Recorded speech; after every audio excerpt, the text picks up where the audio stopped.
चलो next topic की तरफ मूव करते हैं हम लोग। ये नेक्स्ट टॉपिक है हम लोगों का Uptake and transport of minerals. तो पहले पढ़ते हैं अपटेक, फिर ट्रांसपोर्ट पढ़ेंगे, ठीक है ना। तो अपटेक का मतलब वही एब्जॉर्प्शंस कहना चाहते हैं। अपटेक का मतलब एब्जॉर्प्शंस ऑफ मिनरल्स। तो एब्जॉर्प्शन ऑफ मिनरल्स पहले भी बहुत बार हम लोग पढ़ चुके हैं थोड़ा बहुत। तो absorption of minerals by the root through active process के थ्रू होता है, ठीक है ना। Ion basically can not cross the cell membrane. तो यहाँ पे क्या होता है, एक्टिव प्रोसेस के थ्रू ये होगा। एक्टिव मतलब एटीपी खर्च करके आराम से होता है। सॉइल में क्या होता है, देख सॉल्ट वगैरह जो होता है या जो भी मिनरल्स वगैरह होता है उसका लो कंसंट्रेशन है, और रूट में इसको जाना है तो हाई कंसंट्रेशन है। तो ऑब्वियसली इसमें क्या होगा, अगेंस्ट कंसंट्रेशन ग्रेडियंट अगर जाना है तो इसको एटीपी खर्च करना होगा, और ये प्रोसेस क्या होगा, एक्टिव प्रोसेस होगा तुम्हारा इसमें। तो एक्टिव प्रोसेस है ये भी, क्लियर है। दूसरा, अब जैसे ही एब्जॉर्प्शन हो गया, अब इसका ट्रांसपोर्टेशन हमें देखना है।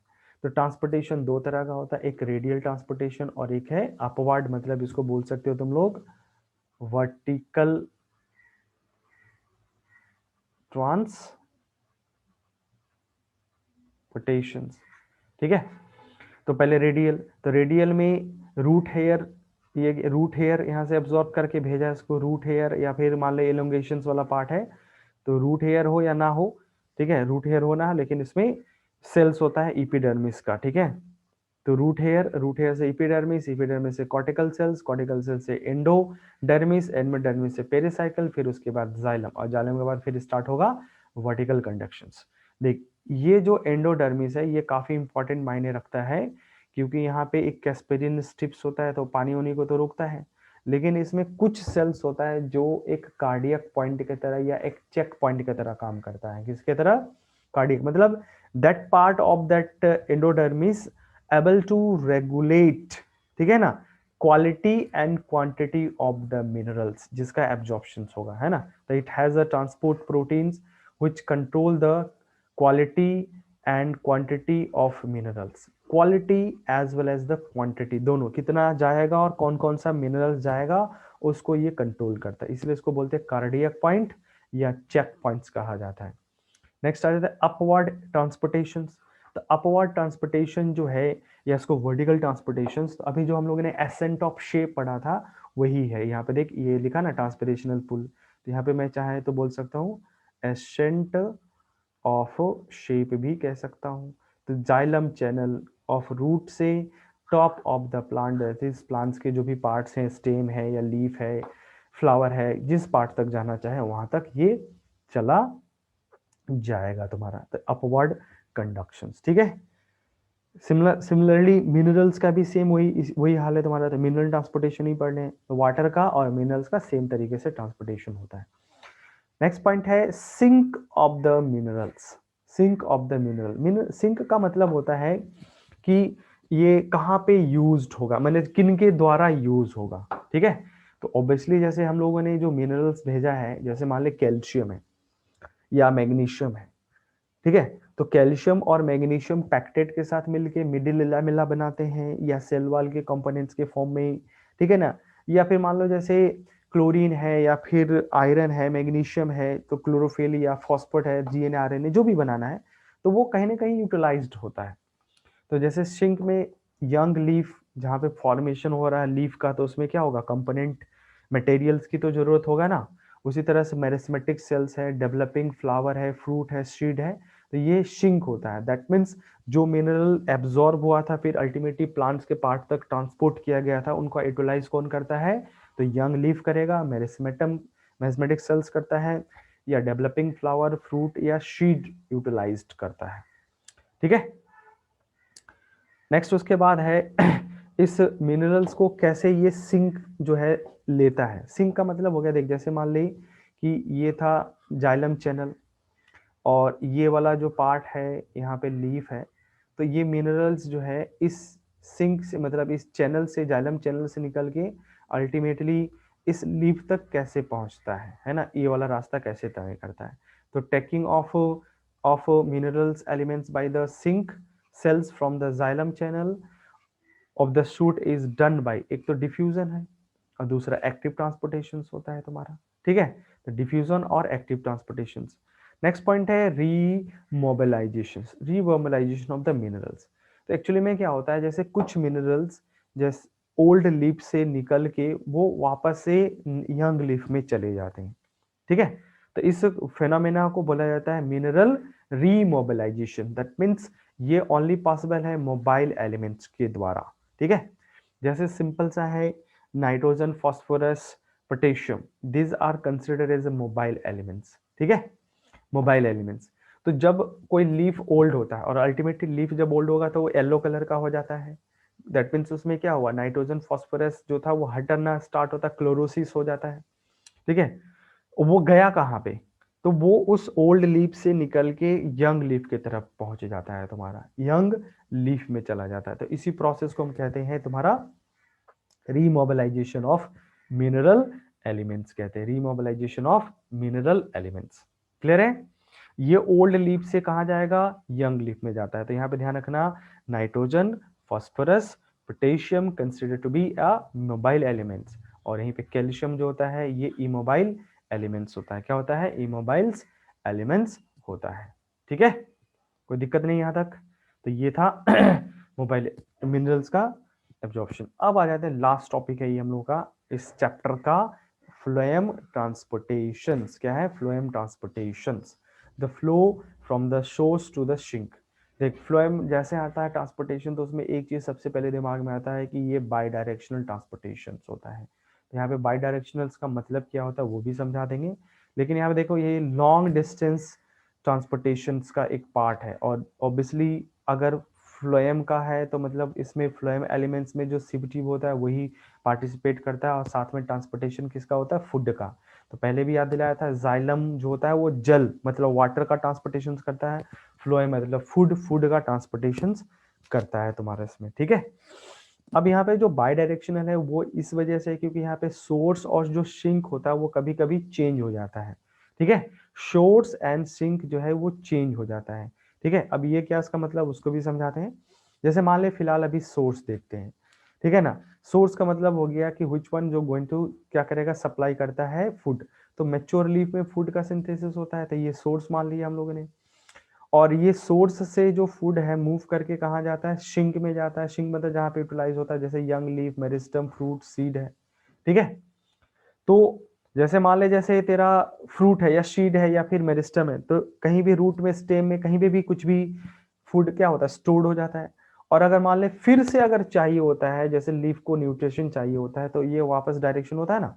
तो ये जैसे रूट मान लिया, तो रूट जो है ये दोनों का काम करता है, सिंक का भी सोर्स का। मतलब फूड का जो सिंथेसिस होगा लीफ में अल्टीमेटली ट्रांसपोर्ट होके कहाँ जाएगा, रूट में स्टोर होने के लिए। तो मतलब अभी फिलहाल क्या था, सिंक था। लेकिन अगर मान ले जैसे फिर से किसी यंग लीफ को रिक्वायर्ड हुआ, तो रूट से निकल के ये कहाँ जाएगा, फिर से चला जाएगा सिंक मतलब यंग लीफ में। तो ये मान लेते फ्लोएम का चैनल हो गया, ठीक है, फ्लोएम का चैनल हो गया। और ये रूट है जहां पे ये स्टोर होने वाला है, ठीक है।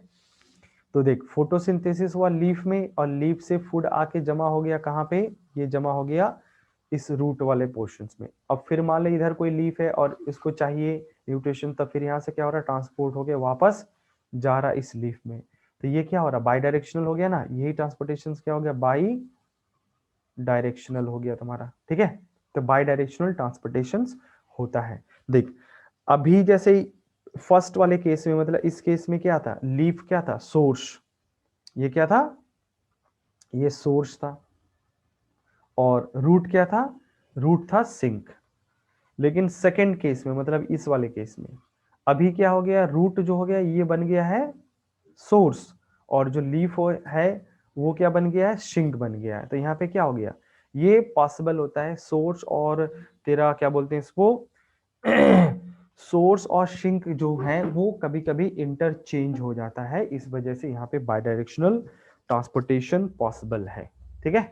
बाई डायरेक्शनल ट्रांसपोर्टेशन पॉसिबल से यहाँ पे क्लियर है। नाउ यहाँ पे कंपेयर कर लेते हैं जाइलम और फ्लोएम का ट्रांसपोर्टेशन। तो जाइलम में ट्रांसपोर्टेशन हमेशा यूनिडायरेक्शनल, यहाँ पे बाई डायरेक्शनल होता है, ठीक है। जाइलम में कंडक्शन होता है वाटर, मिनरल्स, एमाइड्स का होता है, जिसमें वाटर मिनरल्स मेन होता है। और फ्लोएम में कंडक्शन होता है water, sugar, amino acids, minerals, ठीक है ना, एंड हार्मोन्स वगैरह का भी ट्रांसपोर्टेशन हो जाता है। तो ये मेन कौन कौन है, वाटर और शुगर, मतलब सुक्रोज वगैरह जो होता है फूड, उसी को कह रहे थे इसका। मैक्सिमम ट्रांसपोर्टेशन इसमें ऑर्गेनिक सब्सटेंसेस का, और इसमें मैक्सिमम ट्रांसपोर्टेशन इनऑर्गेनिक सब्सटेंसेस का होता है तुम्हारा इसमें, ठीक है। इनऑर्गेनिक जैसे मिनरल्स वगैरह जो था, इनऑर्गेनिक सब्सटेंसेस का ट्रांसपोर्टेशन होता है। क्लियर है? तो ये कंपैरिजन टेबल था, इसको लिखना है हम लोगों को।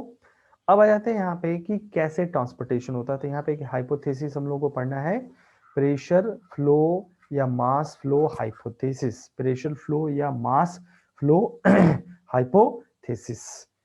चलो देखते हैं यहाँ पे देख, पहले इसी डायग्राम को देख लो तुम लोग, ये एनसीईआरटी का डायग्राम है। यहाँ पे दिखाना क्या चाहता है, दिखाना चाह रहा है, देखो ये है कोई फ्लावर पार्ट और ये कोई लीफ पार्ट है। तो ये फ्लावर जो है यही अल्टीमेटली फ्रूट में चेंज होगा, ठीक है।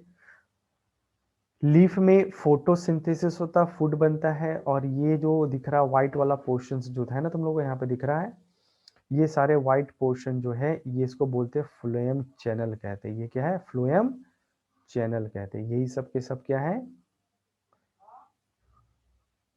फ्लोएम चैनल, और इसी फ्लोएम चैनल्स के थ्रू कंडक्शंस होता है। तो यहाँ पे ये जो शुगर बना है ये इंटर करता है सिव ट्यूब में, water flow by the osmosis, और इसमें हाई टर्गर प्रेशर बनता है। छोड़, मैं इसको इससे समझा देता हूँ, ये ज़्यादा इजी है।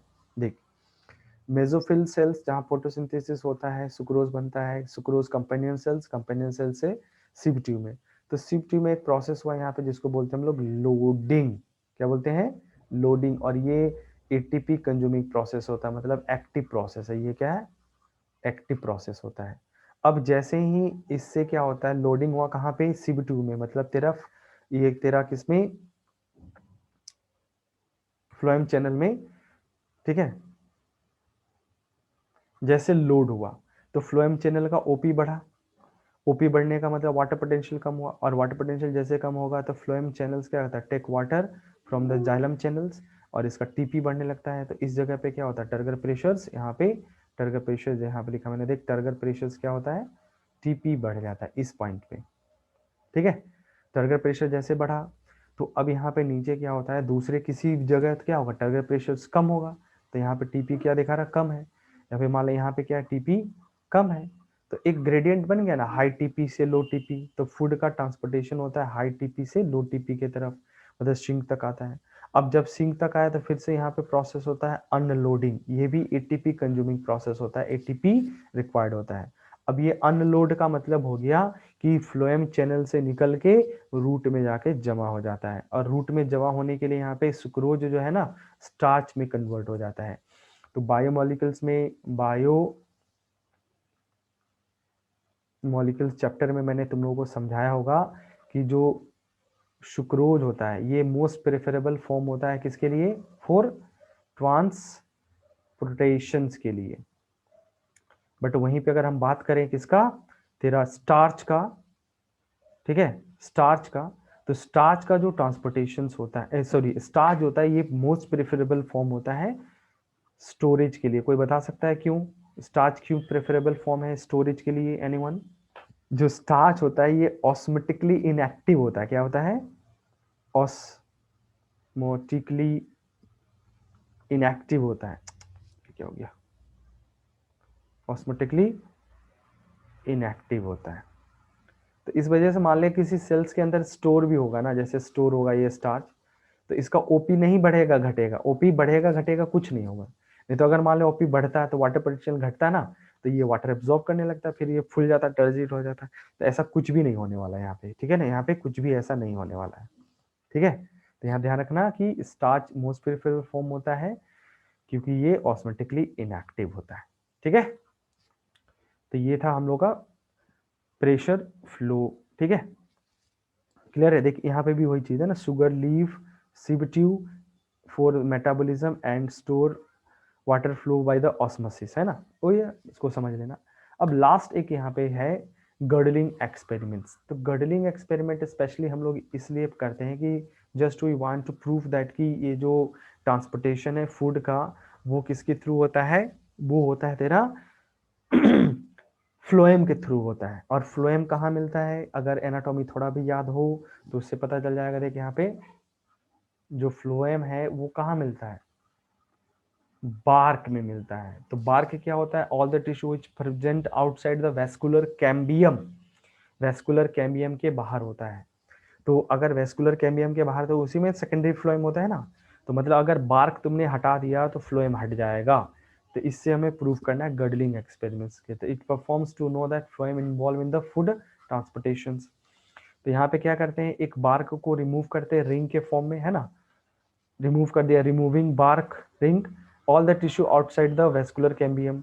उसमें तेरा जाइलम तो प्रेजेंट है लेकिन फ्लोएम यहाँ पे अब नहीं है, एब्सेंट होता है। और फिर धीरे धीरे जब ये लीफ फोटोसिंथेसिस करता है, फूड बनाता है, तो ये आके इसको यहाँ पे जमा करना स्टार्ट करता है। तो इसमें टर्मिनल पे पता जहाँ पे काट के निकाला था ना, वो धीरे धीरे धीरे धीरे धीरे फूल जाता है, स्वेल कर जाता है। तो swelling of the bark above the ring due to the accumulation of nutritions, nutrient मतलब फूड जो था ना उसके एक्युमुलेशंस की वजह से। तो इससे क्या पता चला कि फ्लोएम इन्वॉल्व होता है ट्रांसपोर्टेशन ऑफ फूड के, ट्रांसपोर्टेशन के लिए रिस्पॉन्सिबल होता है तुम्हारा इसमें। ठीक है, कोई दिक्कत यहाँ पे किसी को? ये हो गया चैप्टर हम लोग का यहाँ पे फिनिश हो गया तुम्हारा इसमें। ठीक है।